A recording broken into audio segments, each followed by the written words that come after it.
Okay, good evening, everybody. Welcome to another edition of Complete Sports Media's podcast. I'm your host, Darren Campbell, and joining me, as always, on Monday is Jason Cameron. Hey, Jason. Hey, how you doing, man? I'm doing really great, and you? Nice weekend of sports. Oh yeah, nice weekend of sports, and the UFC was back on again after a brief hiatus, and we had some fights. Oh man, did we have some fights? All right. Yeah, did we ever? Wow, what a card! 3-week hiatus. We briefly touched on the UFC over the last month, but everybody was anticipating a pretty decent card. Everybody's sort of looking forward to that Conor McGregor Dustin Poirier card next weekend. They sort of forgot that this one had all the makings of an amazingly great card. And holy cow, that main event, what a war that was. Max Holloway, one of the most incredible performances I've ever seen.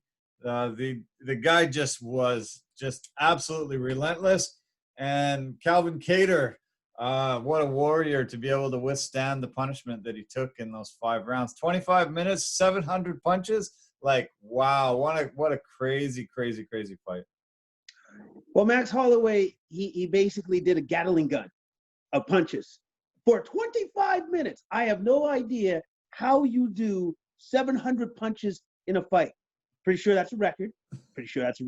And then also, too, I felt so bad for Calvin Kattar because in his mind, he must be like, I'm always seeing punches coming at my face and my body all the time. How is he doing that? Why is there no lull in his punches and kicks? There's nothing. Zero. I just keep seeing punches and more punches for the entire fight. I got to tell you, man, I give Calvin Kattar all the credit in the world. He is inhumanly tough Yeah. because that was a severe beating that he took. But he never quit on himself. I give him credit for that. Yeah. But his toughness level, oh, dude, wow. Wow.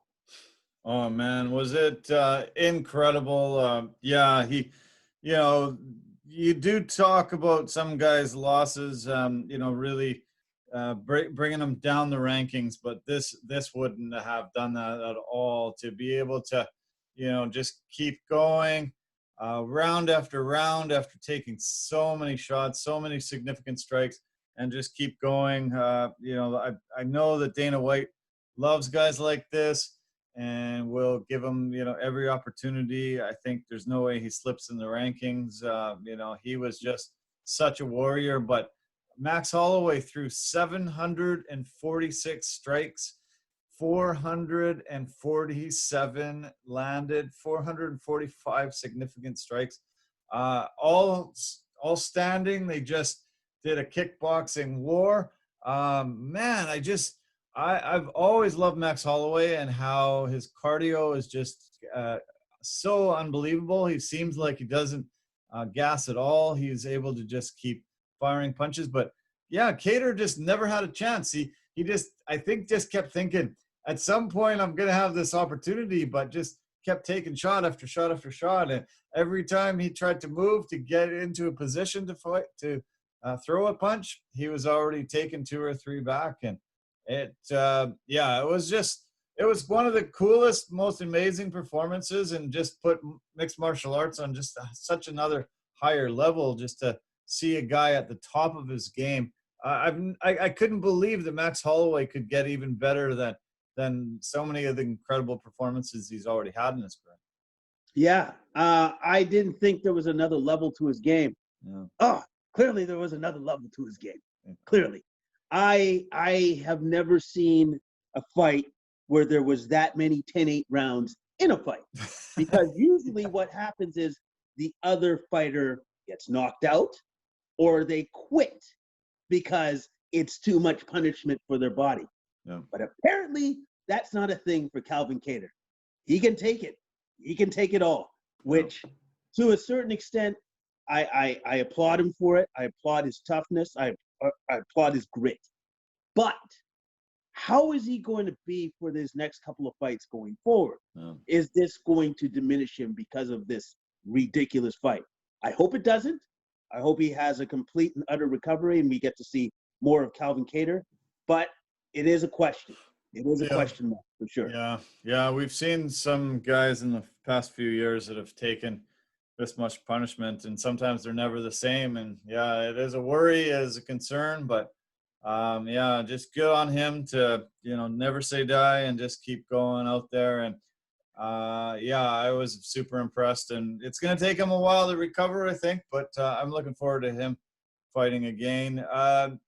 Alex Volkanovski, no guys are ever going to admit that they're ever scared, they're ever worried, but he has to be worried about this level of Max Holloway coming for a third fight Max Holloway to try to get his belt back. Do you think Volkanovski has to be a little concerned about what he saw?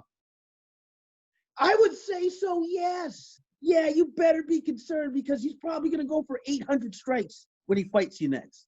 He's probably going to be like, no, I think I had at least good 60 that I didn't throw.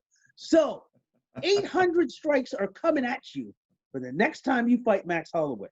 Dude, you better bring your hard hat, your lunch kit, all those things that you're going to need. You better bring all of that because he's coming at you with the intention of severe violence and to get his belt back. Yeah. And to get his belt back because that was a statement fight. That was a fight that said, oh, no. I'm not going to make the same mistake I did in the second fight. I'm not even going to allow you to be in the fight. I'm just going to destroy you. Yeah. That's Max Holloway's mindset. That's what he's going to try to do when he fights Volkanovski next because I can't see anybody else leapfrogging ahead of Max Holloway after that. That's not happening. Yeah, that was, man, it was so cool to see a guy, get a resurrection like that after losing the belt and then in the rematch not being able to get it back. You just thought a lot of times guys decide to change weight classes so that they can, go after the belt. A lot of times the UFC is reluctant to give a guy an opportunity when he's lost 2 fights for the title. I can see the UFC wanting to give him a chance. I know that Volkanovski is scheduled to have a title defense coming up, but I think Max Holloway should be next in line to face the winner of that. It's going to be great. I was super happy to see him come back like this. Oh yeah, I was overjoyed, but I was not expecting that level of performance from Max Holloway, where you're just like, he took it up yet another level. Yeah. And yes, Volkanovski, you should be tweeting because you're like, oh man, ooh, that doesn't look good for me. That doesn't look good at all. Should be excited, obviously, since you're the champ, accept all challengers, but that performance would be a little bit worrying to me. Yeah, seeing some of those scores, I don't remember seeing 50-42s and 50-43s before, and it was incredible to see that performance, and it's going to be something we're going to talk about. To be the first card of 2021, I hope it bodes well for a lot of amazing cards coming up through the year. The co-main event was a battle between 2 warriors that have been in the sport for many, many years, and they had been scheduled to fight on a couple of occasions before, and 2 occasions Matt Brown was injured and unable to fight.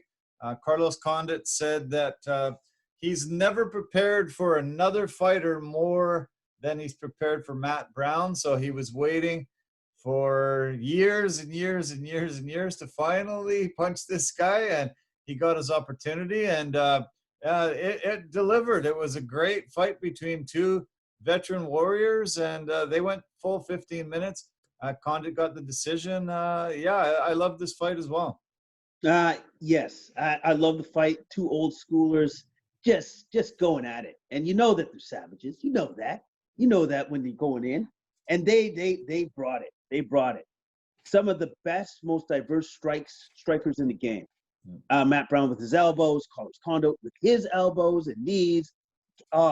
It was fantastic to see. One thing I do want to bring up right away, though, I didn't agree with the judge's scorecard. I didn't agree with that shit at all. 30-27 on all cards? No. No. Yeah. 29-28? Man, I could even see a split decision in that too, as well. Yeah. Because I thought Matt Brown brought it. There was reversals upon reversals, even when they were in their scrambles. You got to give the man more credit than that. I don't think he lost every round. No, that was not a thing, for sure. Yeah. Yeah, you're right. I thought definitely he won one of the rounds, and but yeah, he definitely threw some very, very incredibly tough elbows on the inside, and he had Condit in all sorts of trouble at one point. And In the second round. Yeah, second round, it definitely seemed like he could have taken him out there, but 30-27 all across the board. It was very strange. Yeah, it was again, the judging and stuff. You're just like, yeah, you guys are boxers. That's great. Awesome. I hope at one point in time we actually get real MMA judges. That would be great. Anyways, but it still does not diminish the performance that these two put on. It was a fantastic fight. It was a great fight. I would love for them to run it back again. Yeah. I would love to see this fight again. I don't know if it's going to happen. It probably won't. But if it does, and if it's a swan song, let's say it's a swan song, both of them are about to end their careers, then you got to put this fight back on again. Because this was a great fight. Great co-main event to lead into the main event, man. Great fight. Yeah, I was very looking at this fight with great anticipation, and I was really excited. I love the two nicknames: the Natural Born Killer against the Immortal. They called him after the fight the Natural Born Thriller, and some of the stats I saw on one of the graphics was really cool.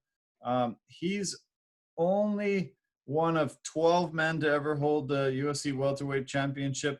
He was a champion in 2012. He's only one of 6 former WEC champions that are still active in the UFC, and that's Nick Diaz, Uriah Faber, Jose Aldo, Eddie Wineland, and Dominic Cruz. And he's faced 4 UFC champions in his career: Robbie Lawler, Tyron Woodley, Johnny Hendricks, and GSP. So, just a murderer's row of guys that he's battled over the years. He had a 5-fight losing streak going back to about a year or so ago. But, he's been able to resurrect his career in 2020, 2021, be able to come back with a couple of great wins. And I'm really glad to see him back and being relevant. He's a fantastic fighter, really fun to watch. He's one of my favorite fighters to watch. And I think it did him well when he stepped away from the sport for a bit to figure out if he wanted to continue doing it or if he wanted to retire. And apparently he still wanted to keep doing it, because look at what's happened now. He's come back with a vengeance. He looks fantastic. He looks great. And I can see him basically having a fight, fighting somebody in the top 15 here soon, or in the top 10. You know what? Make it the top 10. Because he's coming hard now. And he, like I said, he looks fantastic. He looks rejuvenated. Yeah. Yeah, no, I was the main event and the co-main event were super exciting to watch, and I'm really thrilled. I'm glad that it was such a great main event, and then the co-main to just have these two legendary fighters, guys that have been in so many wars. It was really nice that they were able to put that together. Why don't we talk about some of the other battles on the card? Santiago Ponzinibbio had a great battle going with the Leech, Li Jingliang. And then all of a sudden, boom, the Leech just comes out and absolutely KOs Ponzinibbio, which blew me away. I did not think the Leech was going to win this fight, but really good on him. Big KO. Yeah, because Ponzinibbio was coming back after a prolonged absence from the fight game. And so you thought, okay, so he wants to have like a big fight to show that he's still relevant and still within the rankings and all that sort of stuff. And then Lee derailed all of that. Derailed all of that with a solid left hook to the dome and put him out. Yeah. Put him out. I'm going to be honest. I know that Lee has power. I know that. But I did not expect him to do that. No. I don't know if many people expected him to do that. Exciting, devastating, win for Lee. And unfortunately for Ponzinibbio, he's now put in the rearview mirror for trying to climb the rankings. Yeah, no kidding. Yeah. Yeah, it was a huge knockout, 425 into the first round. And yeah, good on Lee. It was impressive KO. Holy shit. Yeah, I was blown away by it. There was a middleweight fight between Joaquin Buckley and Alessio Chirico. Sorry. Sometimes I butcher his name. Buckley, coming off that crazy highlight reel KO kick win. Everyone was thinking he was on this meteoric rise and going to just keep going up the ranks. But, he suffered a KO of his own. Big knockout 2 minutes into the first round there. Yeah, well, you know what? He was trying to duck under the kick. You could see him trying to duck under. He just didn't duck enough. And he got shin to head, and then he went to sleep. And, hey, whenever you get shin to head, you have to be lucky or have an incredibly hard head to not go to sleep. Unfortunately, his head just wasn't hard enough, and he went to sleep. Yeah, when you're taking a shin to the side of the head with that much power, it's usually not going to go well for you. And that was a huge, great, big knockout for Alessio. And Buckley has to take a step back, but he'll be remembered for, in his entire career for the highlight reel knockout KO that he had in 2020. And I'm sure he'll get an opportunity really soon. There was a fight that opened the main card between undefeated fighters. This is the third time two undefeated fighters were facing each other since 2019. And this was Puna Soriano against Dusko Tudorovich. And another big knockout right at the end of the first round. Puna just took him out, and Dusko is a tough guy. I was very impressed with this knockout. Yes, I was. I was very impressed with how Soriano got the knockout in the first place, because Tudorovich has very good head movement. He'll move back, but what Soriano started doing was he followed his punches. So as he did his head movement, he may have dodged one, may have dodged the second, but he wouldn't dodge the third. And then that's how Soriano caught it. Yeah. And then he put him down not once, not twice, I believe 3 times at the very end of the first round. That's what got him the fight. That's what got him the win. I was very, very impressed with Soriano. I was very impressed with how he subtly changed his tactics so that he could catch Tudorovich. Yeah, Soriano's punches were way too looping. He was throwing way too many shots like this, and then all of a sudden he got accurate and was throwing some nice, really accurate straight punches, and it definitely changed his style. He hit him, got 4 knockdowns, to finally put him away. Herb Dean really gave him so many opportunities to go. I was impressed with Herb Dean on this card because he was on the main event as well. And, there was many times when he could have stopped that fight earlier. He also gave Tudorovich lots of opportunities to get up and keep going. But finally, he had to step in and finish it off after the 4th knockdown. Yes, he did actually have to finally step in. And if you noticed, actually, I just want to go briefly back to the main event. You notice how Dan Hardy didn't make any comments about you should stop the fight? Notice that? Yeah. The only person that was making those comments was DC. Dan Hardy didn't even touch it. He was just good point. Yeah, good. He learned his lesson. Yeah, that's nice.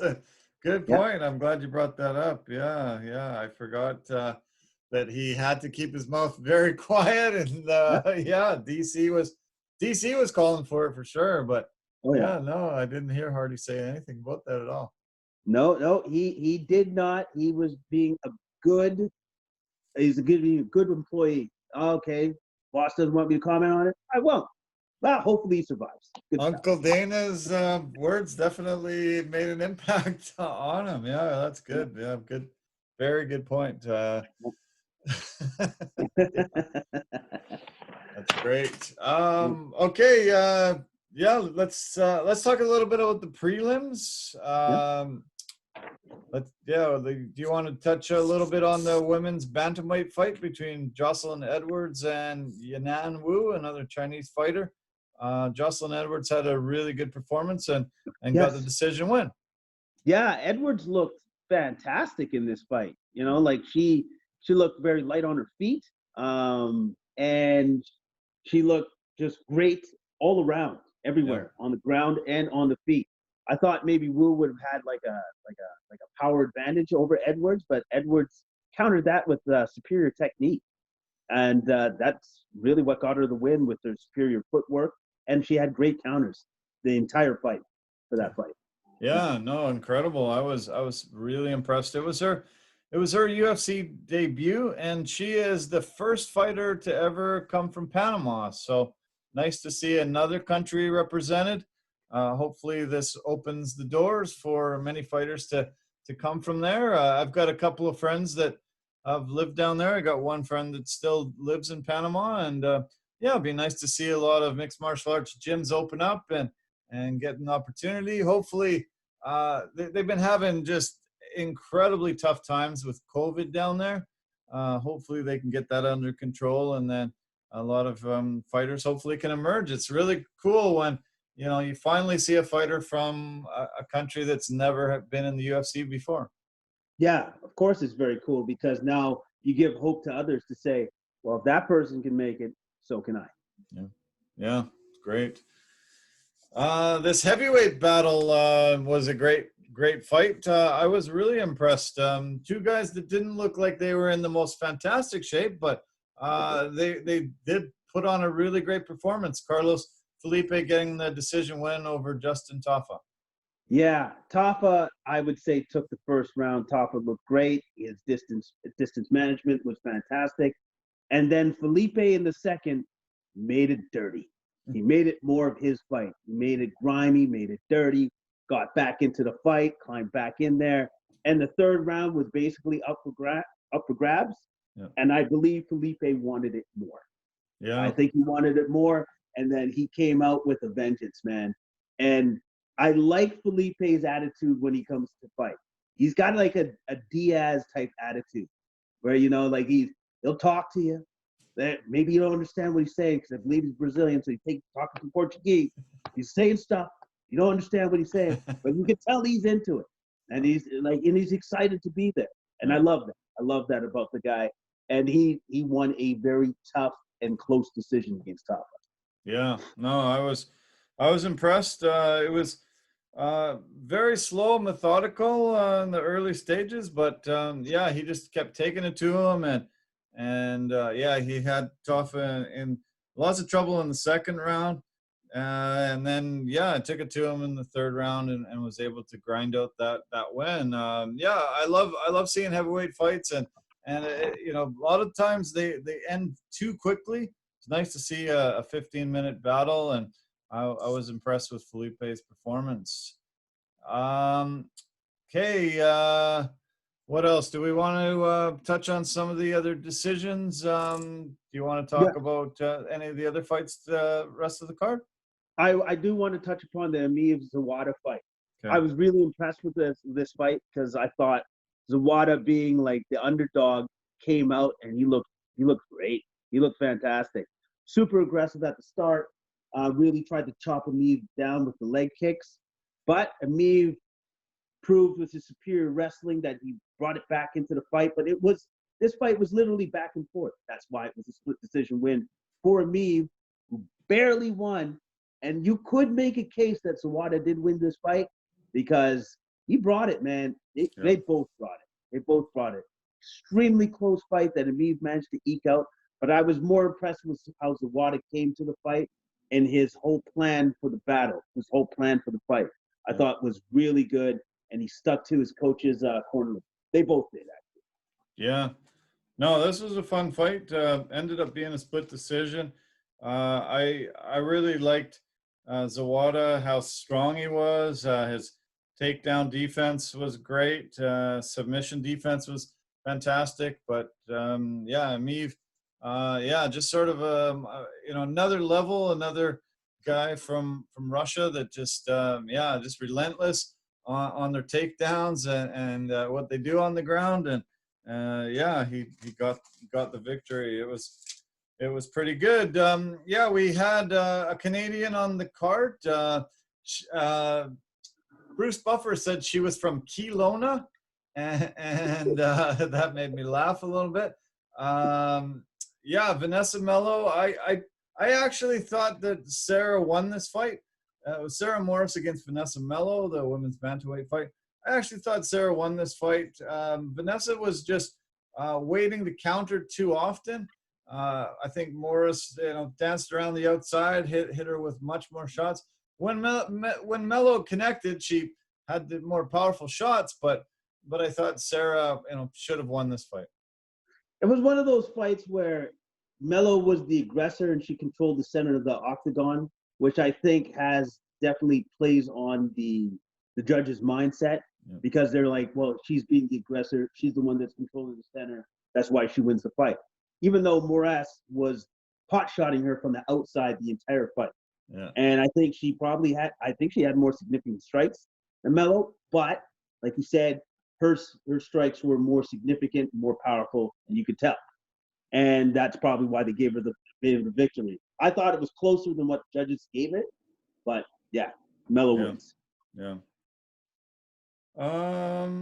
Yeah. Well, yeah, that's amazing card. I was impressed. We touched on how great the top two fights were. It was just one of the best cards I've seen in my life, and that main event was a fight that I'm gonna never forget. I don't think just to see Max Holloway throw 750 shots and just be so relentless and yeah, just shake my head that somebody that can actually throw that many punches and somebody that can actually absorb that many punches. It was just absolutely incredible. Yeah, and also too, somebody that in the fifth round decides to have a discussion with the commentating team and no look punch his opponent because he's like, he's already done. And you're just like, he actually really just did that. He really actually just did that. Yeah. Amazing performance. And that was just the icing on the cake, just to put a final stamp on it. If there wasn't enough of a stamp, that was it. Yeah. Calvin Kattar had said that he felt like he was a little bit older than Holloway. He was actually like a senior to Holloway being a freshman. And that was what Holloway was saying. Oh, so I'm the freshman. Hey, this is what freshmen do to seniors. And he was looking out at DC and Hardy and John Anik and yeah, bam, bam, bam, and then yelling back and then bam, bam, bam. And oh man, it was hilarious. Yeah, just like what a performer with what a performance. Yes, yeah, man. It was quite the performance. It was quite the performance, and you can't deny the fact that you got to give this guy now a title shot. Yeah. You just can't deny it. Even if Uncle Dana wants to give somebody else a title shot, I'm sorry, Uncle Dana, they can't do that. That guy's up next. Whoever Volkanovski has to fight first, then that guy's next. Yeah, he's next. Yeah, no kidding. Yeah, it was. He put himself right back into that title shot contention. That was really cool, really fun. Yeah. The UFC is back, really busy right away. There's actually a card this Wednesday. Starts 9 a.m. our time. I'm really upset that I'm working that day because I would love to be watching it live. I sure hope nobody ruins it for me because I'm racing home from work to watch it. But yeah, this should be yeah. I mean, how many great cards? Even though it's not a stacked card like the numbered cards or this past weekend's card, what do you expect to see on Wednesday between Michael Chiesa and Neil Magny? I expect to see a great fight because those guys are great competitors. Neil Magny just has that thing about him where he just finds a way to win. He literally finds a way to win. You don't know how he's going to win. You don't know how he's going to do it. He just does it. And then Michael Chiesa, great competitor as well. And he's now, whenever I see Michael Chiesa now that he's in the bigger weight division, I don't know how he got down to 155. It actually doesn't make any sense anymore. Yeah. Like, how he must have been starving himself to get down to 155. Like, absolutely starving himself because he's a big 170. He's a big 170. Yeah, so no kidding. I expect to see a great fight. Good point. Yeah. No, me too. There's a lot of European fighters, a lot of fighters from all over the world. Now they're in Abu Dhabi. They need to try to keep a lot of these guys busy. So a ton of fighters that you probably haven't heard of. Even Jason and I haven't heard of a lot of them, but it's a very, very lengthy card. I think there's 14, 15 fights? Let me see here. Do a quick count. There's 5, 8, 9. And then there's another 6. Yeah, 15 fights. 15 fights on this card. So, yeah, expect to see a lot. I'm PVRing it, and I'm going to watch it when I get home that night. But yeah, I'm excited. 3 cards within a week. Here we go. Let's talk really briefly about next Saturday's main event between Dustin Poirier and Conor McGregor. They fought each other 6 years ago. Obviously, huge amount of changes in those 6 years. Conor McGregor got the win over Dustin Poirier back then. Do you think Poirier has changed enough to be able to beat Conor this time? Yep, no doubt. No doubt. As Poirier is not that same fighter anymore. And to that same extent, to that same point, has Conor changed enough now is my question, because as much as Poirier's fought is as little as Conor hasn't at this point. Right. So I am very, very curious to see how this fight goes, because Conor better not come in thinking, I'm just going to blow this guy out.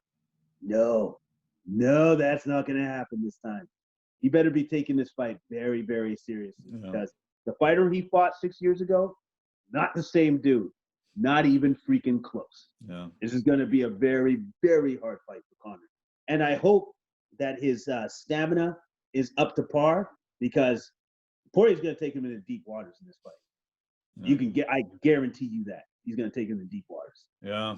No, I've been incredibly impressed with Dustin Poirier in the last couple of years, and yeah, he's a different guy. I think Conor McGregor should just even forget about that win 6 years ago. It's a completely different guy.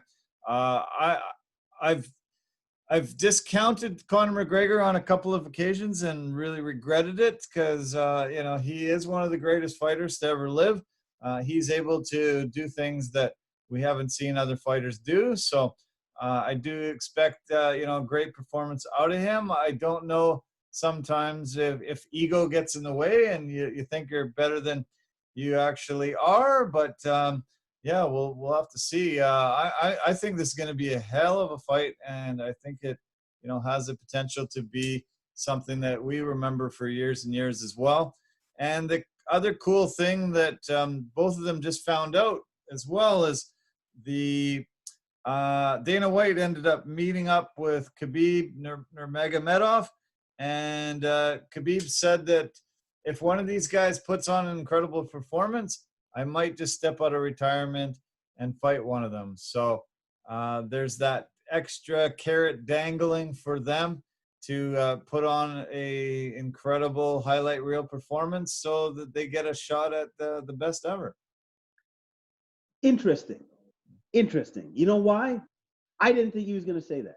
I didn't think he was going to go to that extent and say that I want to go back into the fire, so to speak. I thought he was going to say, well, there is one more fight that I got in me. Yeah. And I thought that was going to be George St. Pierre. That's what I thought this was all leading up to. I really did. I did not foresee him saying that he wants back in, possibly. Yeah. Like it will take something extraordinary for him to be dragged back into there. Which I'm like, well, what? Now my question is, what's extraordinary to you? Yeah. A quick knockout? Like some sort of flying armbar? Like, what is it? What's right. The thing that's going to bring you back? Oh. I don't know. Yeah. Or is it just going to be, that was just one hell of a fight and now I'm back? I'm curious. Yeah. Well, I think, Dana was smart. He said right from the start that, this was done on emotion, his retirement. I'm going to give him some time. I'm not going to vacate the belt right away. I'm going to, let him go back to home and, discuss this more with his family, his corner, his, team. Give him a chance to come back without, being, just put out the pasture type of a thing. And, I really wish they would have recorded the conversation. I really wish Khabib would have met with some reporters and answer some of the questions that you just had there. It still leaves, a lot up in the air and in the dark, but it's good that door hasn't officially 100% closed. And I guess these two guys have to see what it is. Yeah. They have to put on this performance to try to get him back out of retirement. Yeah. And also too, I want to say this because I think he's going to be the first if he stays retired. He's the only undefeated champion the UFC's ever had. Yeah. I believe he's the only one. So if you want to try to get him that one loss, then you're going to have to do something special, yeah. Just to get the chance to put an L in his record, just to get the chance. And I don't know, man. I'm kind of curious. Like, is it going to be the Dan Hooker, Michael Chandler? Is it going to be that fight? Then he goes, oh, would you look at that? Dang, I'm coming back. I don't know necessarily what he's looking for, but I understand as a fight fan what's exciting, what's not. I just hope that those two fights, they bring it, which I'm sure they will. Yeah. Yeah, it'll be interesting to see Michael Chandler. He was signed, probably about 6 months ago by the UFC. One of, always very highly touted and talked about as one of the best fighters not in the UFC. Signed on. There was so many rumors he was going to fight this guy, that guy.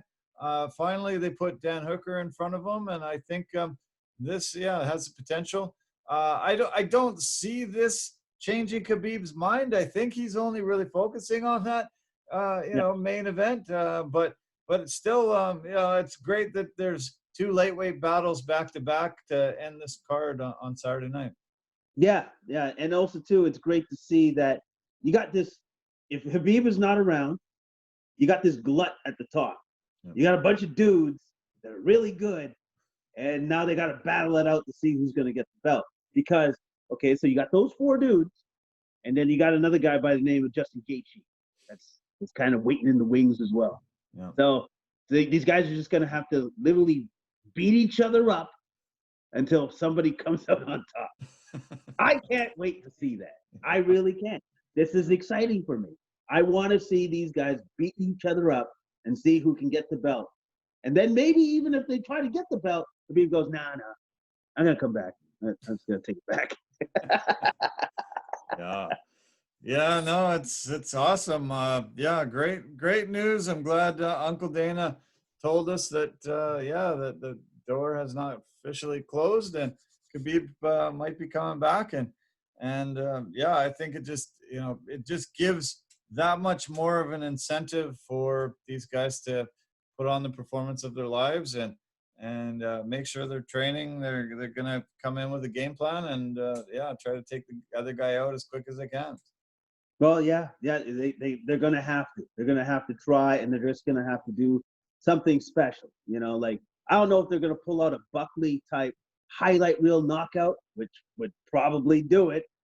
That would probably, maybe it doesn't. I would say that it should, but you know what I mean? Like one of them, I think as long as these guys put on one hell of a fight, that might be enough.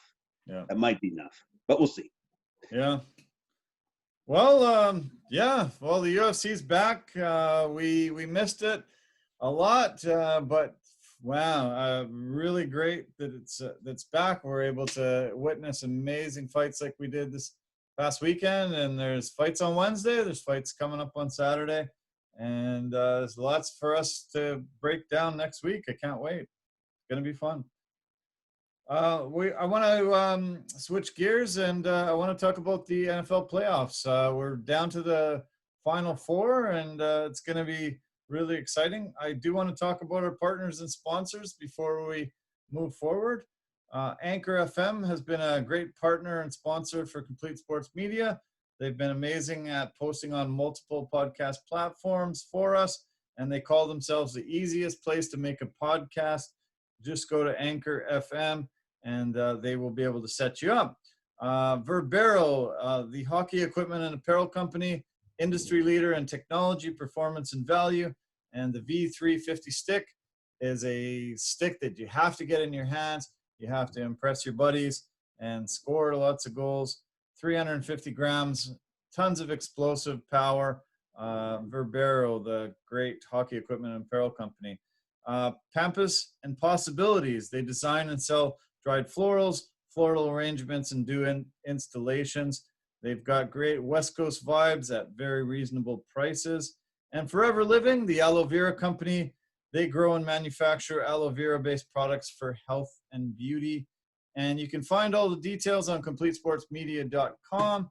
There's links there that get you to all of the platforms and the way to purchase products at reduced prices. So thanks to our partners and sponsors. So we're down to the final four in conference championships coming up next Sunday.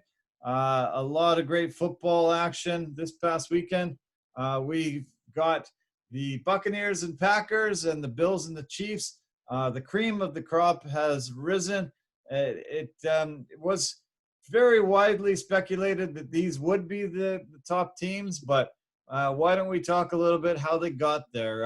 Why don't we focus in on the Buccaneers Saints game? We had Brady against Brees. First time that they had ever faced each other in the playoffs. They had both have long storied careers, and it was speculated to be just a battle between the two. Tom Brady came out on top, as he usually has over his lifetime. This will be his 14th conference championship in his career. And I know you hate, Jason, that we got to keep talking about this guy. He just will not go away no matter what. And, he just utilized enough of his weapons to be able to get this victory, as well as their defense. We're able to force 4 turnovers, 3 picks off Brees, and a fumble recovery off Jared Cook, and get this win. Great performance by the Bucs to get them into the conference championship. Yeah, because if you look at the numbers, the stat lines for both these quarterbacks, Brees definitely didn't have a very good game. No. That was awful. But Brady didn't have that great a game either. But the main difference was Brady didn't turn the ball over, and Brees turned the ball over 3 times. And also too, there's something that was glaring with Brees throughout the course of this particular NFL season. He could not throw the ball downfield. It's almost like his arm was shot after 25 yards. And again, it showed itself again in this game. And because the one long distance pass was done by Jameis Winston, right? And that was a 56-yard bomb that they scored on. Yeah. But Brees doesn't have it anymore. He can't throw those kind of passes anymore, and that's a little concerning. So when he said that this was probably going to be his last game, although he left the door open, it probably is. Yeah. It's unfortunate that he has to go out like this off of that kind of performance, but the Saints had plenty of chances to win this game, and they just couldn't get it done. I believe they had a punt return for a touchdown call back because of an illegal block in the back, and there was things like that that just kept occurring. And then for the Buccaneers, all they did was they just played steady. Yeah. They played steady and they won. That was it. Yeah, you're right. Yeah, accurate on every statement there. Yeah, it's really tough to see. I don't know what happened to Brees' arm. They say Father Time is undefeated, and maybe it's just an age thing. He's just lost the strength in his arm. Jameis Winston is the only one that threw it downfield and was able to get that. I think Sean Payton realizes it, and he brings in Taysom Hill, Jameis Winston throughout the season. Drew Brees obviously missed those games with the broken ribs and collapsed punctured lung. But yeah, it just seems like his arm's dead. He can't fire it accurately down. He is the most accurate quarterback in NFL history. But yeah, he just seems off. He just seems like he can't hit his targets when he wants to. And he just doesn't have the ability to throw it very far down the field and utilize those weapons. Michael Thomas didn't even catch a ball. That was the first time he would ever been shut out for no catches in his career. And not one game that he ever suited up for in his career where he didn't catch a ball. He has those weapons, but wasn't able to utilize them. And obviously widely speculated that this is it for him. Sad to see him go. Really amazing storied career. And I've always been a huge Drew Brees fan. When he went to San Diego, loved him with the Chargers. Really disappointed to see him leave there, but goes to New Orleans, resurrects that city, that franchise, brings him a Super Bowl. He's definite Hall of Famer and going to go down as one of the greatest quarterbacks in history. Him and Brady are 1-2 in many of the categories that mean anything in quarterbacking. And but yeah, it just seems like maybe that's it for him. His arm's gone. Yeah, like you said, Father Time will catch everybody except for Tom Brady for some weird reason. Yeah. Anyways, but Brees has had a storied career. Even if he does end up calling it quits after this particular game, that's not an indictment on his totality of his career. He is a first ballot Hall of Famer. He's got nothing but the respect of the league and of the players for everything that he's done on the field. So it's unfortunate the way he went out, but still congrats to him and everything that he has waiting for him in the future, which is pretty sure a pretty cushy analyst job in one of the major networks if he wants it. Yeah, very much so. Yeah, it was really cool to see him, say his goodbyes to many of the players. Him and Tom Brady had quite a moment after. Tom Brady was throwing some touchdown throws to his kids. And it was just classy to see these two old veterans, reunite after they dressed outside the locker room. They were able to go back onto the field and just, talk about, storied careers and just, it was nice. I'm glad to see a classy move by Brady, going and talking to him and, saying, hey, I really appreciate you and all you've done for the game and for your career. And it was cool. It was really nice. Yeah, and then also, too, he throws an absolute dime to his kid in the corner of the end zone, too. Just to pour salt in the wound. It's like, I know you can't throw this pass anymore, but don't worry. I got you. I'll take over being dad now. You can just go and sit in your rocking chair. I'm gonna throw these balls. Even though I'm older than you, my arm's still good. Yeah, it's brutal, hey? Brutal. The guy's just unbelievable. Yeah. Tom Brady, he didn't have the most fantastic game. He threw 199 yards, 2 touchdowns. He actually got a rushing touchdown, which never happens for him, but he was able to punch one across. But with all those weapons, I was surprised when I looked at the stat lines for most of the guys. Mike Evans only had 1 catch for 3 yards. Antonio Brown had only 1 catch for 10 yards. They were talking about Gronkowski needing 1 touchdown to pass Joe Montana, Jerry Rice for most playoff touchdowns ever. He only had 1 catch for 14 yards, didn't get his touchdown. Leonard Fournette was a pretty big weapon for them.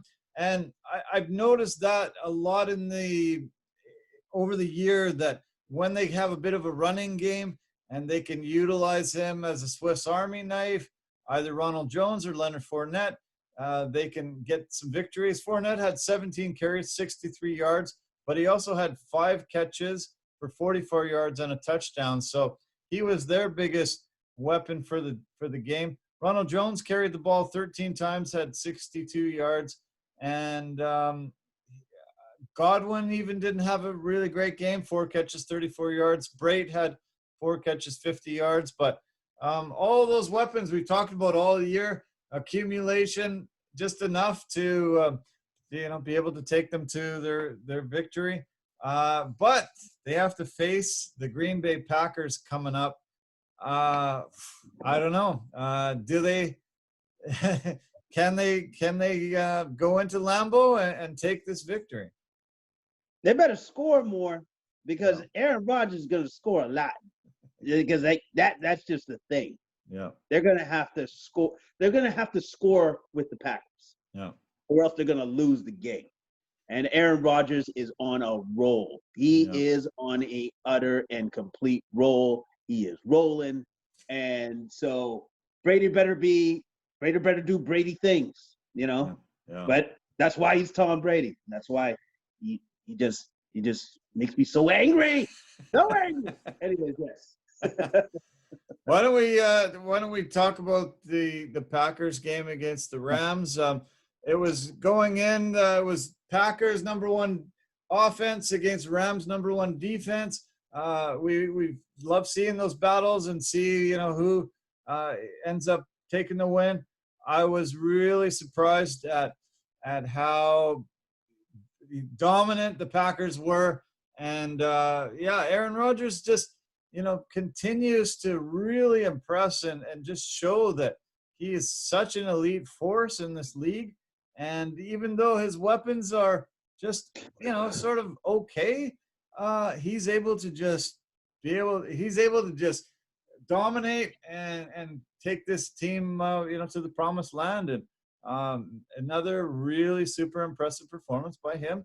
And he just throws the team on his back and has really been able to take them where they are. Yeah, because he's a surgeon back there. He just stands back in the pocket and he's just like, okay, dump off over there. Big player down there, and he's just a surgeon back there.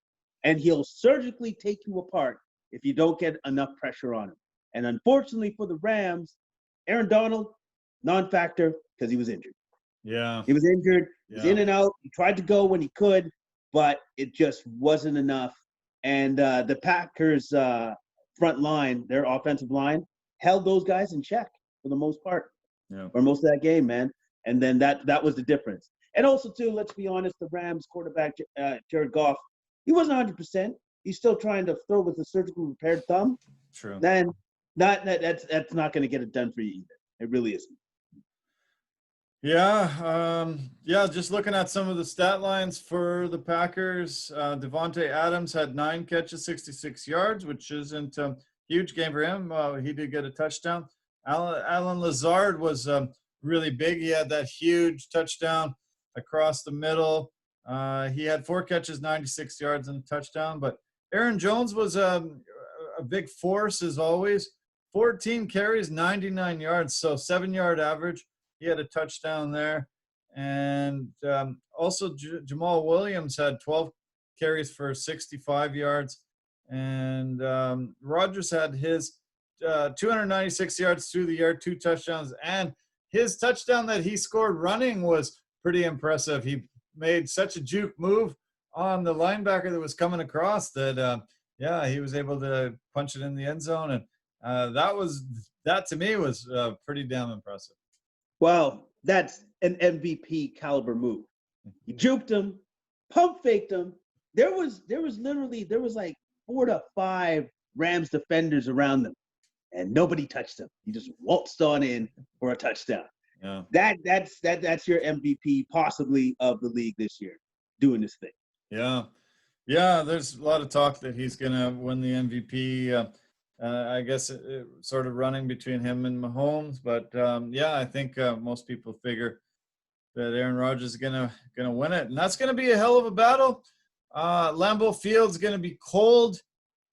These Tampa Bay Buccaneers, playing down there in the heat, having to go into Lambeau, it's going to be a little bit challenging for them. Packers just looked relentless, and I think maybe it's their year to take it all the way. It might be, but here's the thing. I can't believe I'm saying this. Here's the thing. Brady's used to playing in that cold weather, right? And being uncomfortable, because he's Tom Brady. That's all he does is win, and so it's going to be a dogfight. It's not going to be easy. It's not going to be an easy win. The Packers, I believe, should come out of this. Should. Yeah. But then again, I thought that for a Super Bowl a couple years back where they played against the Atlanta Falcons, I thought that then too. It didn't work out so well. So right. We'll see. We'll see. One of the big bright spots for the Rams was Cam Akers. He finally got a really legitimate shot and had 100 yards rushing, touchdown.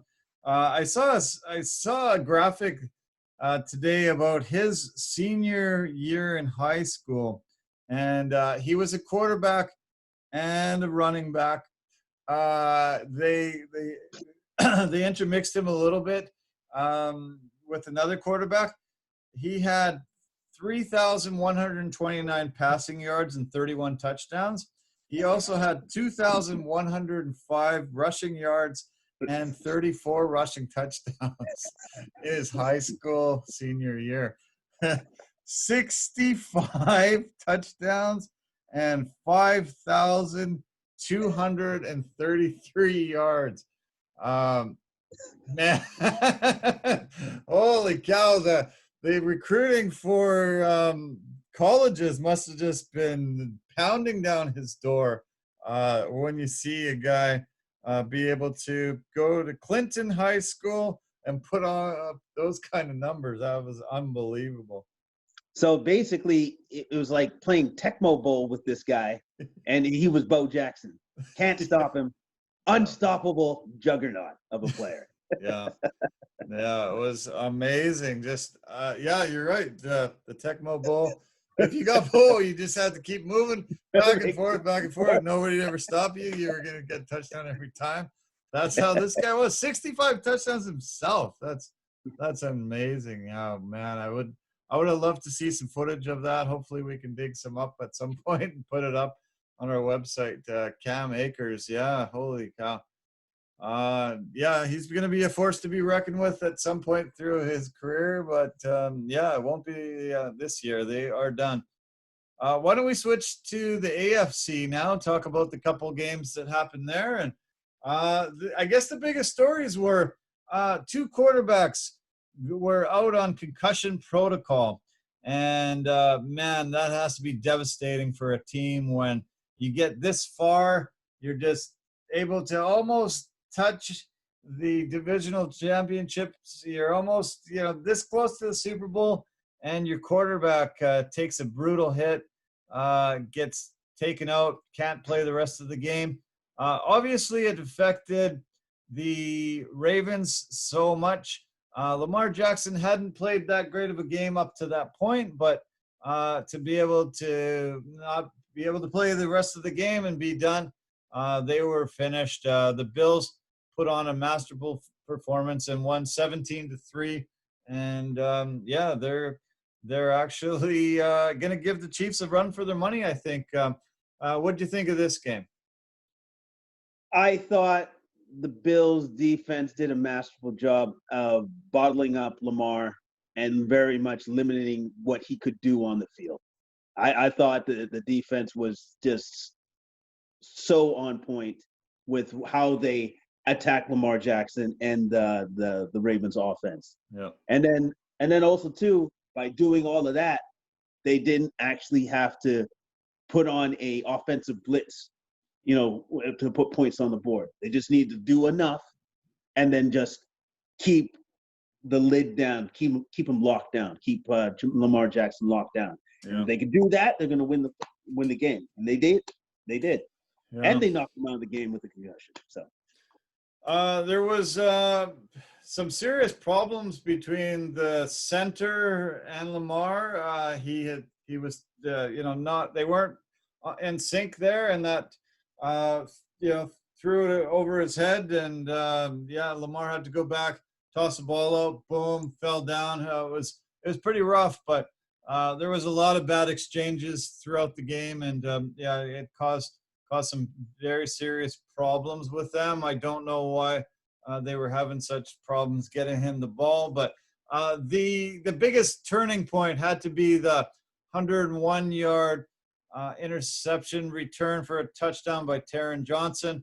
Wow, that was a really incredibly huge moment, and Lamar was trying his best to stop that from happening once he threw the pick, but Taron Johnson was determined to make that a pick six.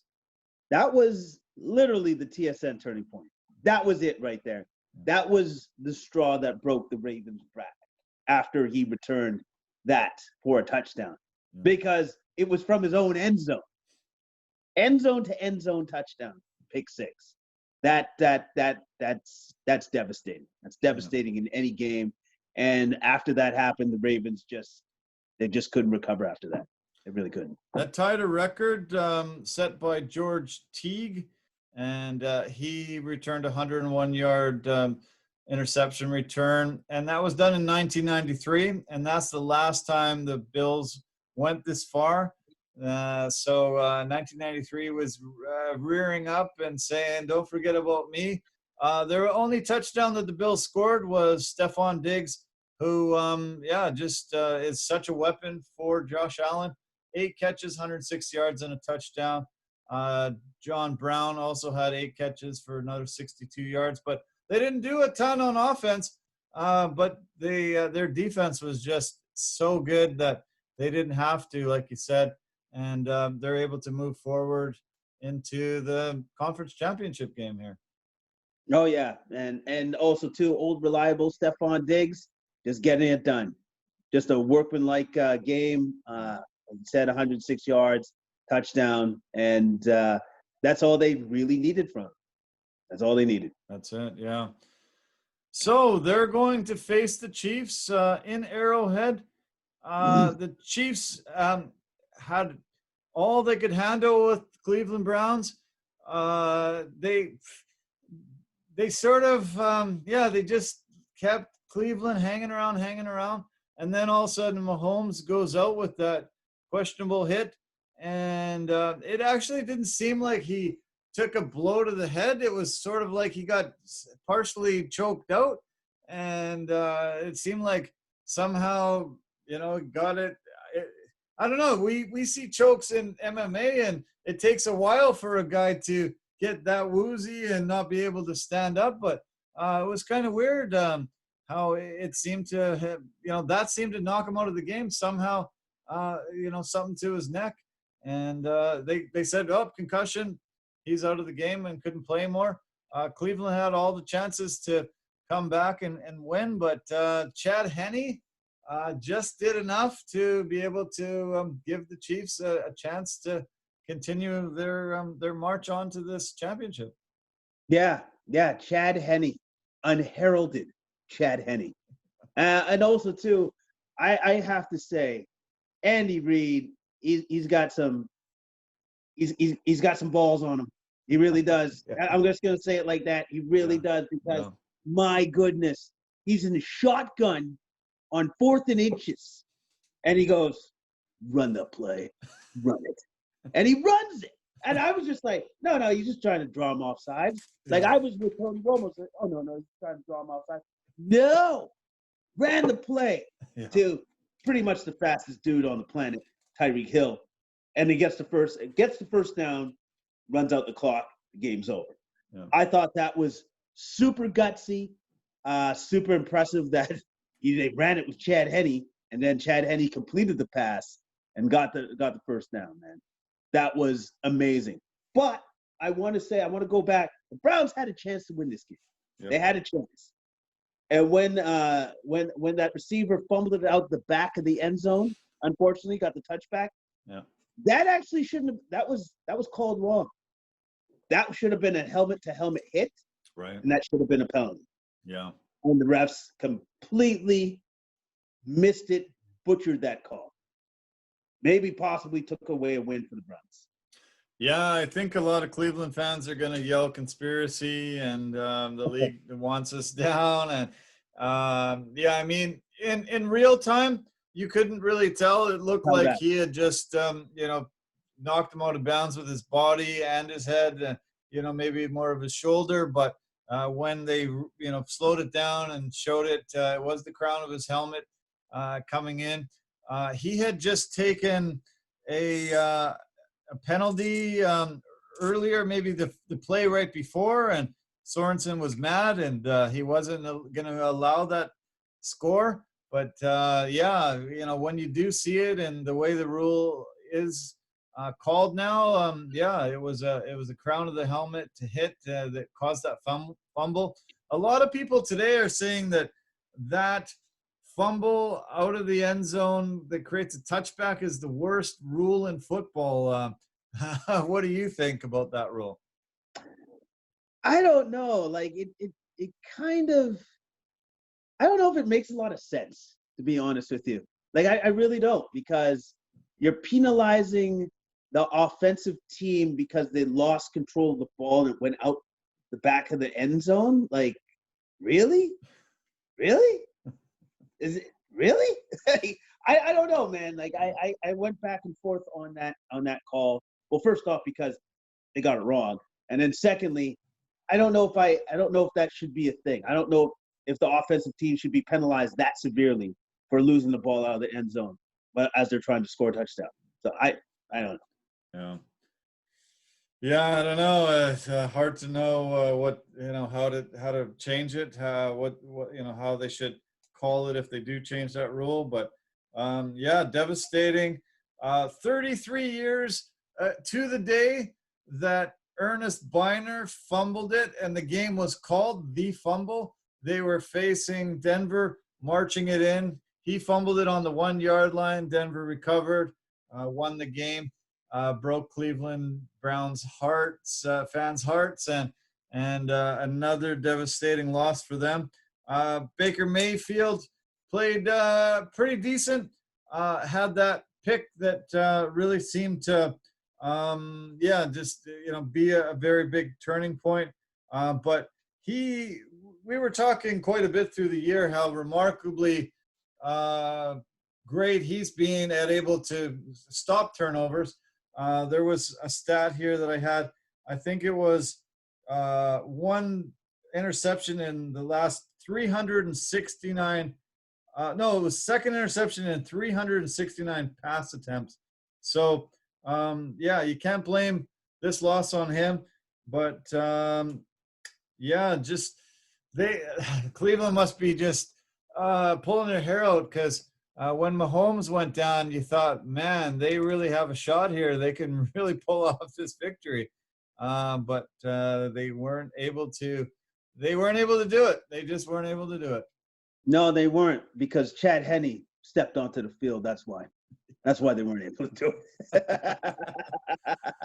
Did you see one of the memes where they had Kevin Garnett and they said, anything's possible, and Garnett was yelling that anything's possible after their victory? I thought it was so hilarious and awesome. They were doing a lot of funny things with Henne's name, and he was a 13-year veteran and never had a postseason game. has been a backup for many, many, many years, and I don't think he had very many snaps this whole year, but man, he looked poised. That run that he had 3rd and 14 and almost got the first down was so impressive. And then, for him to throw that ball to Tyreek the next play and get the first down, man, he's got balls of steel too. Yeah, man. Like he basically just said this: my 13-year career culminates to this moment right now. Right now. Yeah. Everybody's gonna remember me for doing what I do right now. And hey, he made it count. He did it. He made it count, and he got his team to the promised land. So now they're moving forward, and they get to play the Bills. But let me say something about this, Gil. I hope Mahomes can play, because if he doesn't play, I don't know if they can beat the Bills. I'm just gonna say it right now. If Mahomes doesn't play, I don't know if they have the capacity to beat the Buffalo Bills, because the Buffalo Bills are a great team right now, and they are rolling. Yeah, I doubt I doubt that they can win. They might not even be able to win with Mahomes. Kansas City has not looked dominant as they did last year. They won a ton of their games by just one score. This game as well. They weren't super dominant this year, and the Bills have looked dominant in many of their wins. It's going to be a hell of a battle. I'm really excited for these two matchups next Sunday. I think there's going to be some really great, memorable football games. Yeah, me too. I am super excited, because whoever rises from these 4 teams, that's going to be a heck of a Super Bowl. That's going to be a heck of a Super Bowl out of these 4 teams, because these 4 teams are clearly the best in the NFL. And if you look at both sides of the ball, they're very evenly balanced, offense and defense. Yeah, man, I can't wait. I just hope that all the stars align and that everybody's healthy and that everybody can actually play. That's what I'm hoping. Yeah, me too. Yeah, I sure hope Mahomes. To me, it wasn't one of those head-banging injuries where you wonder if he'll be able to clear all those concussion protocols. If it was just something where he, his jugular got cut off for a few seconds and caused a little bit of the dizziness or whatever. To me, it didn't. It didn't look like he had taken a huge blow to the head to have a concussion that can give you post-concussion syndrome for months and months and months, even maybe years. To me, it didn't look that serious. I don't think. I hope not. Like I hope that he's able to go. I agree with you. It didn't look that bad, but when he tried to stand up, then I was like, oh no, that doesn't look good. That doesn't look good at all. So yeah. it was good. It was good they took him off the field. I'm glad that these concussion protocols are working. We know of too many of the former guys, former NFL players that suffer really greatly when they have these concussion problems, and I'm glad that it's working. They're getting them off the field, but it's tough when you see these great quarterbacks leaving and not being able to come back with so much on the line, and they had spent so much of their life trying to get to this moment. They might not ever be able to get back there, and suddenly they're off the field, and guys that have never had an opportunity before are suddenly playing. Man, it's got to be hard. Oh yeah, no, it's certainly hard, especially if you're a betting man and you're just like, what happened to my quarterback? No, my buddy, my buddy. So next Sunday we've got the Bucks and the Packers, 12:05 Pacific, 3:05 Eastern time, and then the later game, 3:40 Pacific, 6:40 Eastern, the Bills and the Chiefs to decide who goes to Tampa Bay for the Super Bowl. I don't believe any team has ever been in the game when it's been in their city, so Tampa Bay has even that much more to play for, and Tom Brady try to extend that incredible GOAT type of career. I know you're probably cheering for the Packers. Yep. Yeah, do you Do you want to make some predictions? Yes, I do, actually. Yes, I'm going against Tom. Sorry, Tom. No, you've taken too much from me. Too much. I'm going Packers against the Bucks. I'm saying Packers are going to win, and the Chiefs Bills. Oh my God. Okay, I'm going to say it like this: if Patrick Mahomes is good to go and he plays, I say the Chiefs win. But if he doesn't play, Bills win. Okay. That's what I was saying. All right. Yeah. Good to hedge your bet that way. I'm glad. Yeah. I'm not taking your money and making you make a decision on it before you hear. But yeah, most people aren't going to make their predictions until Saturday, but we won't have a podcast before then. Yeah, I predicted the Packers and the Chiefs at the beginning of the year, through the middle of the year. Even I made a bet a couple of weeks ago. So I think it's going to be the Packers and the Chiefs. I'm torn a little bit because I do want the Bills. Spending so much time in Ontario, massive amount of Bills fans there.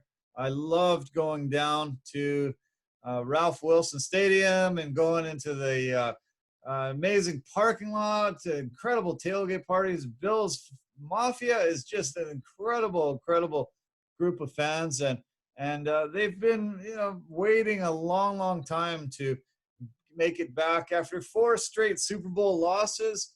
You want them to finally be able to taste some victory. But yeah, I think the Chiefs are just a little bit too much. If Mahomes is 100% healthy and ready to go, I think the Chiefs should go back. This is the third. This game was the third hosted conference championship game by an AFC team, first time in history. And the only time it's happened in the NFC was Andy Reid's 2002 to 2004 Philadelphia Eagles. So Andy Reid's been able to do great things with the Eagles and now do great things with the Chiefs. And yeah, he keeps showing that, he's got the mettle to do it. He's got the play calling.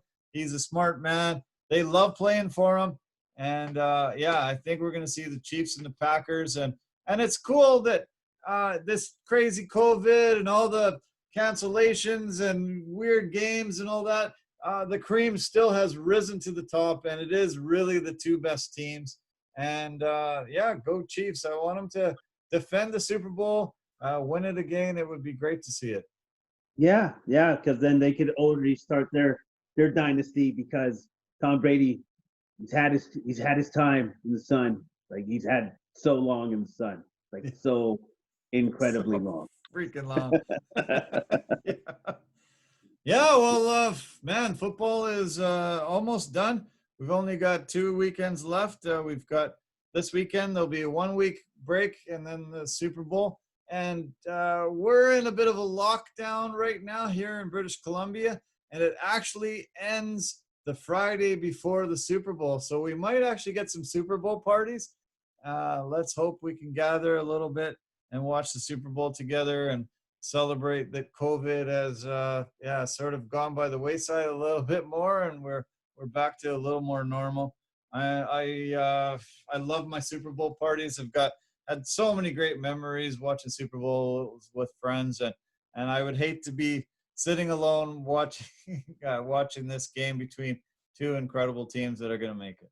Yeah, because I love the food. You know what I mean? Like, I love going to my friend's place, eating all their food, having their drinks too as well. I know they love me doing all of that to them. I know that for a fact. Nice. And I just hope to be able to do that again. Yeah, me too. Yeah.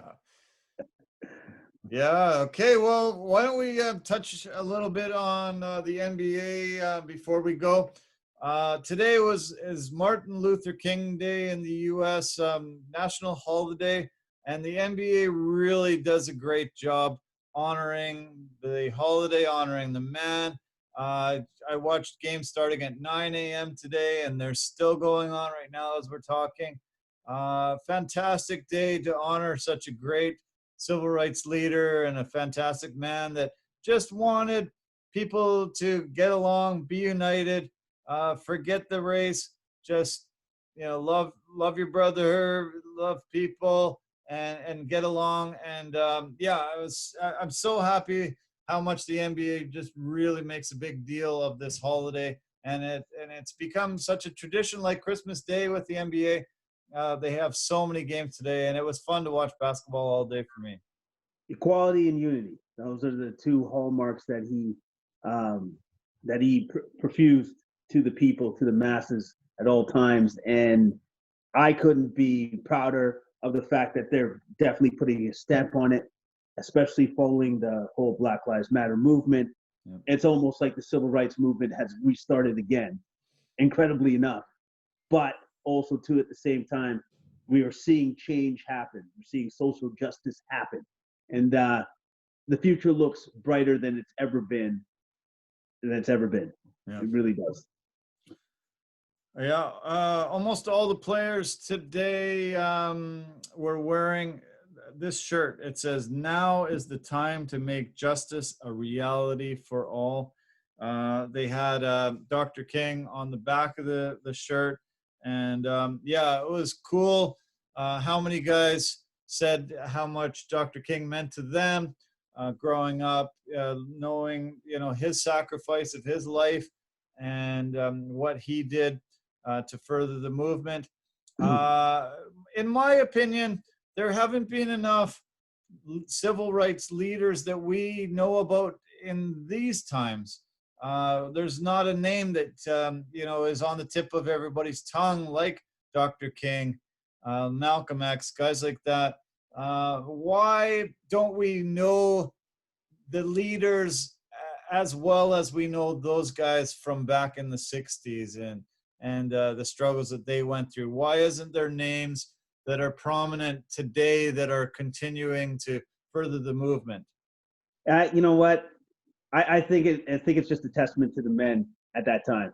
They were men of such a high order, of such charisma, of such magnitude that it's hard to emulate that. It's hard to have somebody of a similar stature come about.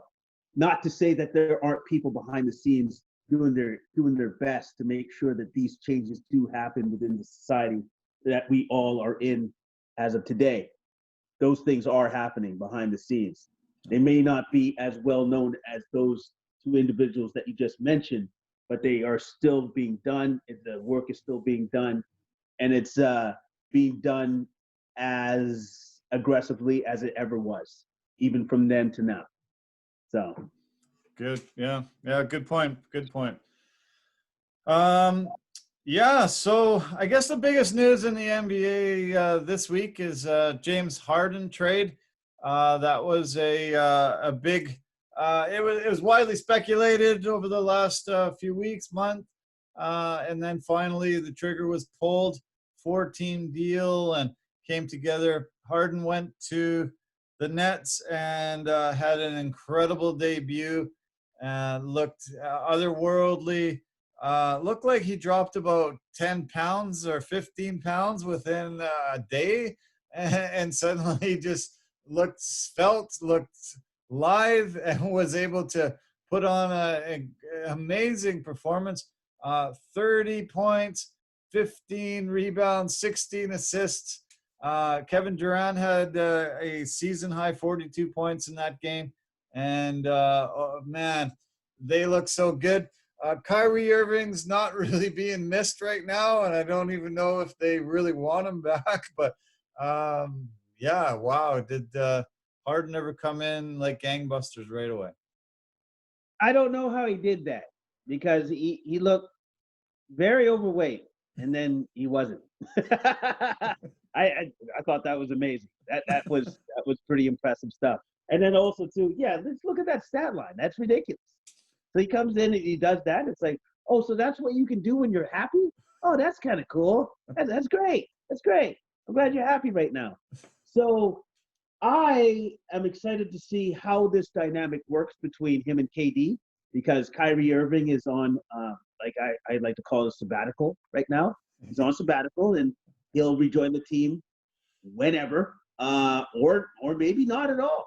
Because unfortunately, I'm getting the sense from Kyrie that basketball is just not a priority. It's not a priority for him. And so if that means it's not a priority, maybe as Stephen A. Smith has alluded to many times when he's talking about Kyrie, maybe he should retire so he can focus on whatever it is that he feels that he needs to focus on. Yeah. Maybe that's something that he should do. Or the Nets trade him to get rid of him, because I think right now he's clearly a distraction that the team doesn't need. Right? Yeah. But at the same time, I'm sorry, I'm harping on Kyrie, but he just got there. What is going on? Like literally, what is going on with that? Like he got everything that he wanted, and now he's gone. What?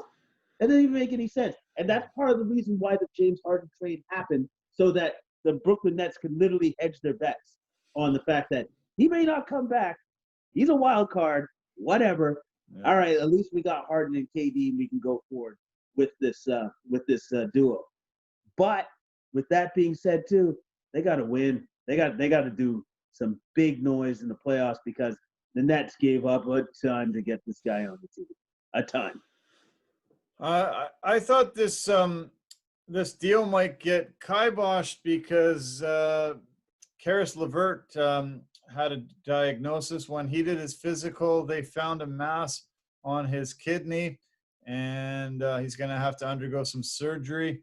I was surprised that the deal didn't get squashed, because it has happened where a guy doesn't pass his physical, and all of a sudden, yeah, they can't make this deal because it's damaged goods. Were you surprised that this deal still is moving forward, even though they're not going to be able to get Karis for a while until he recovers from this? Well, yes and no. I think they looked at the upside of Karis LeVert. Like, he's clearly a superstar on the rise. Like literally, he's the next big thing coming up right now. And I think that the Pacers wanted to get behind their fledgling superstar and say, you're our guy. We're going to ride with you, and we're going to make sure that you're healthy first and foremost. And then that will give the guy a greater sense of belonging. It's like, oh, this team really actually does care. They don't just look at me as an asset. They look at me also as a human being that needs help right now. Yeah. And so they're going to do everything in their power to make sure that he's been taken care of. And that's an awesome, awesome feeling. Yeah. But yes, I was a little bit surprised that the deal still went through, because after they find something kind of major like that, you're always like, oh, what is this? What's that all about? And then I'm sure Karis LeVert is like, what are you talking about? I feel great. Yeah. It's like, no, you're actually not well right now. So. Yeah, sometimes those kind of things can, help a person, save his life. Maybe he doesn't get a physical. He isn't part of this trade, doesn't get a physical for, a couple of years. And all of a sudden this mass has grown to a point where, can be possibly terminal. So hopefully they caught it really, really early, and they're able to remove it. And he can resume his basketball career. And he is a superstar on the rise.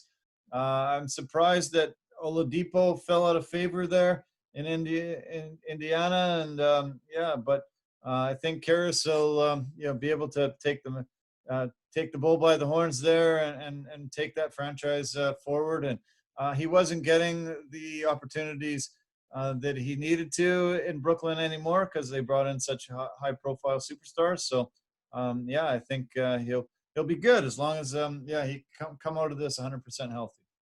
Yeah, and also too, like, now he actually has the room to develop his skill set, because he doesn't have to play behind anybody. It's going to be kind of his show. It's going to be his team along with T.J. Warren. So he's going to have all the chances given to him by the team. I saw this really neat stat here. This was a stat that they put together. This was the most points scored or assisted on in a team debut in NBA history, and the leader on the stat is Kyrie Irving. When he started with the Nets, he had 67 points that he scored or assisted on. James Harden, when he debuted with Houston, 64, and his debut on Saturday with the Nets, he had 63. So those those two guys are the only two names on this leaderboard. And they both had incredible debuts for these teams.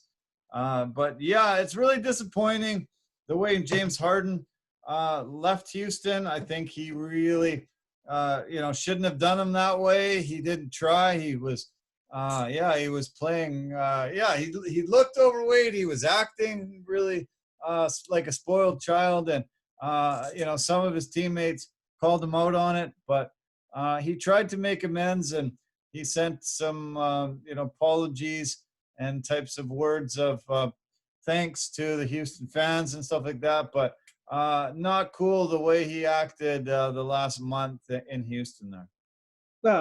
No, like I understand that you're disgruntled. I get that, but you're still a pro. Yeah. You know what I mean? Like you still should have some pride and some character, which he didn't show any of.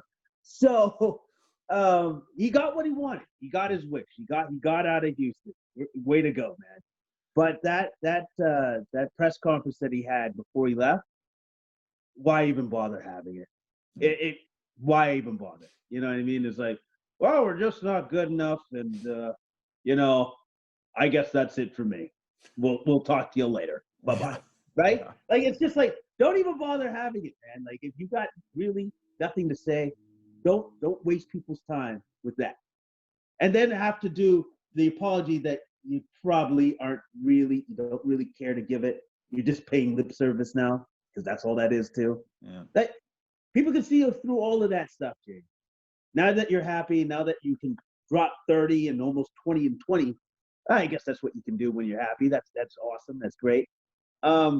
Here's the thing I'm gonna say. Here's your gift. Kyrie might be coming back. Good luck with that.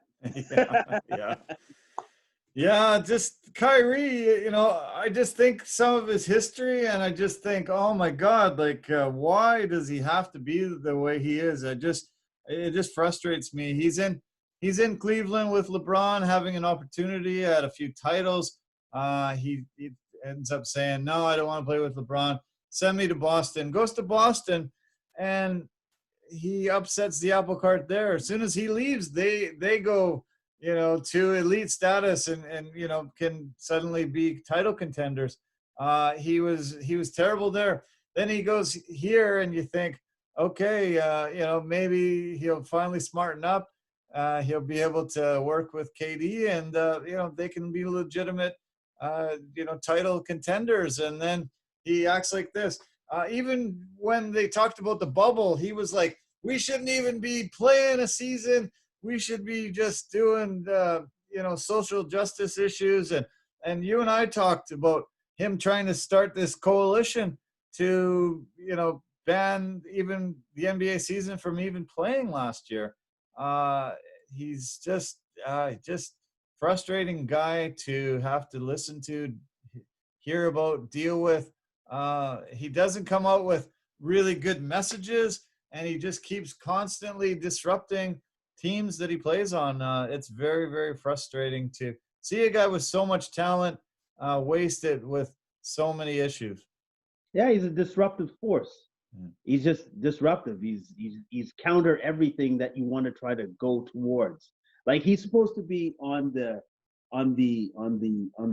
union board for the NBA along with Chris Paul, and then he blindsides them by saying that what he did. Those guys didn't even know that he was going to do that. Oh. Didn't give him no heads up or anything. Just kind of did his own thing, just like kind of like how he's always done. But this time might be a little bit different. Okay, because like I said, he's on sabbatical. We don't know when he's going to come back. But now that other teams are looking at it, maybe they don't want to take a flyer on him. Maybe the Nets do want to trade him, and other teams like, nah, we're good, man. Like we're good, like forever. We don't want to touch him. So yeah. He might be shooting himself in the foot because like now people are just like, nah, man, you're something not quite right there, and you just seem to be just a problem all the time. Like you just got to Brooklyn, and now you're not playing. What happened? And he was playing well. He was on fire when he was first started off with the team, and now it's just good enough. Yeah. No, it's too bad. We talked about it. Steve Nash went there. Where we're like, yeah, he's in a great situation if he can control Kyrie, if he can get, if he can figure out the ball situation, who's going to handle the ball. And Kyrie is such a temperamental guy that if he gets a little bit mad, he's going to sulk and not play. And we worried about that, but.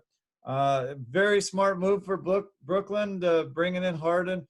Harden's a guy that's very tough to play with too. He's very selfish ball hog, and has not got along with a lot of his teammates. And so yeah, there's going to be some issues there in Brooklyn this year. But if they can keep it together, man, they could definitely win the East and give teams like the Lakers a big run for their money. Yeah, they could. Or it just could turn into a soap opera and I'll just watch it all burn, all just explode. And be like, wow, man, this has been highly entertaining. Thank you so much. Yeah. Yeah, it's either a dumpster fire or a championship there. It's going to be highly entertaining one way or the other, that's for sure. Yeah. The other story that's emerged recently is Luka Doncic. He's been since he's come into the league, he's been just phenomenal to watch. He had an absolutely amazing game on yesterday against Chicago. 35 points, 15 rebounds, 15 assists. It's only been done by 3 other players. James Harden, Wilt Chamberlain, and Oscar Robertson 5 times. So great on Luka. Great to see. He was playing the Raptors tonight, and the Raptors got the best of him. The Raptors are on a 3-game winning streak. But Luka is just otherworldly, fantastic to watch. I hope Dallas is able to bring in a bit more weapons for him, and they can contend to the top of their conference as well. Yeah, bring in more weapons, or just say, Luka, we're just going to need more from you. Can you give me 30, 20, and 20? Can you do that? Sure, whatever, boss. Whatever you need. Whatever you need. He's absolutely amazing because we've never seen anybody be this good, this young, so quickly. Like the only person that really comes to mind is LeBron James, but even LeBron didn't do what he's doing at this age already. Yeah. Even LeBron didn't do that, and that's amazing. He just passed Michael Jordan for the most triple doubles in his career. Michael Jordan played 15 seasons in the NBA. This is Luka's 3rd. He just tied Grant Hill for triple doubles. Grant Hill played 18 seasons in the NBA. He's 15th now on the list and rising up the ranks incredibly fast. And it's so great to see somebody so highly touted come in and play so well, and even go above and beyond the expectations, and to be unselfish, to be just so well-rounded, and to come over from Europe where they play a different game and still be able to come into the NBA and have such a huge impact. I love watching him play. It was fun again tonight. Amazing to watch that game yesterday against Chicago. And it was kind of fitting that he passed Michael Jordan against the Bulls. I wonder if Jordan was watching that game. Might have been. Actually, you know what? Michael probably was, because he's an ultimate competitor, and he probably knew that Luka had that chance of passing him, and he goes, oh, man, he did it. Did it against my team, too. Probably did it on purpose. So, and it's cool. It's cool to see. It's cool to see that he's having such success. And the future for the NBA is bright, because like that, if that guy's leading the charge, oh man, we got nothing but fantastic basketball to look forward to all the time now. All the time. Yeah, incredible. Yeah, man. Well, basketball's doing great. Lots of really cool things. I love watching the games today. I recommend everybody watch a ton of highlights. The Nets Bucks game, 125-123 final for the Nets today. What an amazing game to watch. I just loved it, glued to my TV. Giannis had 34, 12, and 7. And let's see some of the Nets stat lines. KD had 30 points, 9 rebounds, 6 assists. And Harden had 34 points, 12 assists, 6 rebounds. Yeah, that was a battle of the Titans today. And so many cool games. I love watching the Phoenix Suns Memphis Grizzlies game today. Great to see John Morant against Devin Booker. Man, that went down right to the end. Toronto Raptors on a 3-game win streak. Big victory over Dallas today. Yeah, just wall-to-wall basketball today. It was just a dream for me. Yeah, man, obviously. And also, too, they did it on the most important day for the NBA, one of the most important days in U.S. history, which is Martin Luther King Day. And they put on a show, as they always do. Yeah. Okay, man. Well, this was great. Fun as usual. Lots of laughs, lots of really good insight. And yeah, I'm glad you had as much fun watching sports as I did this past weekend. We started off with an incredible bunch of football games, amazing UFC and basketball continuing. They've been hit by COVID quite a bit, but they're still soldiering on, and it looks like, you know, they're just gonna weather through the storm and make a season out of it. And lots to watch, lots to talk about. Yeah, since they have basketball on every single day, yes, they are soldiering on. And I give them nothing but props, because like this is probably going to be one of the toughest seasons for all of those players for this particular year. But I'm incredibly grateful, and so are the fans. So we're right behind you, boys. You're doing what you're doing. You're doing great. Yeah. Okay, buddy. Thanks as always. I hope you have a fantastic week ahead. Yeah, keep in touch, and yeah, can't wait to do this again next Monday. Oh, you betcha, bud. We'll talk to you later. Okay, sounds great. Take care. Bye for now. All right, night. Okay. Wow. Man, time flies. Yeah, lots to talk about. That was fun, as always. Jason, great guy. And yeah, very nice to talk to him about Martin Luther King Day. And so glad that the NBA does such an amount of tributes to him. I recorded a lot of them. I recommend going online and finding a lot of the really poignant speeches and great moments from his life, as well as a lot of these basketball players that were paying tribute to him today. Yeah, it was really, really touching and fantastic. And yeah, I hope you had as much fun watching sports as we did. I hope you had a lot of fun listening to our breakdowns as well. And yeah, take care of yourself. Thanks so much always for the support. Really appreciate it. Look forward to talking to you very soon. Take care of yourself. Love you. Bye for now.